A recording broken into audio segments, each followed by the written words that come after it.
श्री कृष्ण और सुदामा की प्रेरक कथा। एक बार द्वारका में भगवान श्री कृष्ण अपने महल में बैठे थे।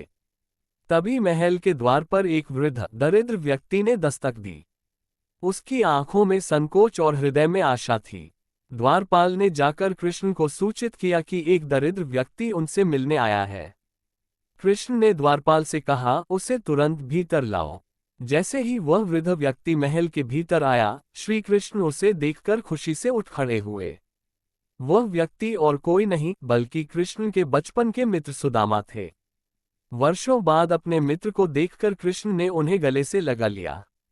सुदामा के पैरों में पड़ी धूल को कृष्ण ने अपने हाथों से साफ किया और उन्हें सादर अपने सिंहासन पर बैठाया। सुदामा ने शर्माते हुए कहा, कृष्ण, मैं अपने परिवार की निर्धनता से व्याकुल होकर तुम्हारे पास आया हूँ। मेरी पत्नी ने मुझसे कहा कि तुम द्वारका के राजा हो और केवल तुम ही हमारी मदद कर सकते हो। लेकिन मैं जानता हूं, तुम्हारे पास आकर किसी मदद की उम्मीद करना उचित नहीं है। कृष्ण ने हंसते हुए कहा, सुदामा, तुम मुझसे ये कैसे कह सकते हो? तुम्हारे आने से ही मेरा ये महल धन्य हो गया है। तुम्हारे साथ बिताए बचपन के पल आज भी मेरी स्मृतियों में जीवित हैं। सुदामा ने अपने पुराने कपड़े से एक छोटी पोटली निकाली जिसमें कुछ मुट्ठी भर चावल थे। यह उनकी ओर से श्री कृष्ण के लिए एक छोटा सा उपहार था।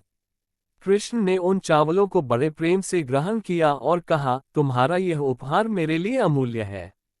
उन्होंने बिना कुछ कहे 3 मुट्ठी चावल खाए। सुदामा ने देखा कि कृष्ण कुछ भी नहीं कह रहे और न ही उनकी कोई मदद कर रहे हैं।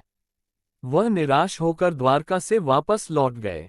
लेकिन जब वह अपने गांव पहुंचे तो उनके सामने जो दृश्य था वह उन्हें स्तब्ध कर गया। उनका पुराना टूटा फूटा घर अब एक सुंदर महल में बदल चुका था। उनके परिवार की गरीबी अब सुख संपत्ति में बदल चुकी थी। सुदामा को तब समझ में आया कि कृष्ण ने उन्हें बिना कुछ कहे ही सब कुछ दे दिया। ये श्री कृष्ण की लीला थी जो प्रेम और समर्पण के बदले में सच्चा धन प्रदान करती है। संदेश: सच्ची मित्रता में न कोई अपेक्षा होती है, न ही कोई स्वार्थ। जब आप सच्चे हृदय से किसी के प्रति प्रेम और समर्पण करते हैं तो ब्रह्मांड आपको अप्रत्याशित रूप से पुरस्कृत करता है। मित्रों, वीडियो में कुछ भी सीखा हो तो जय श्री कृष्णा लिख दीजिए। वीडियो को लाइक करके सब्सक्राइब कीजिए, बेल आइकन को प्लस कीजिए। धन्यवाद मित्रों।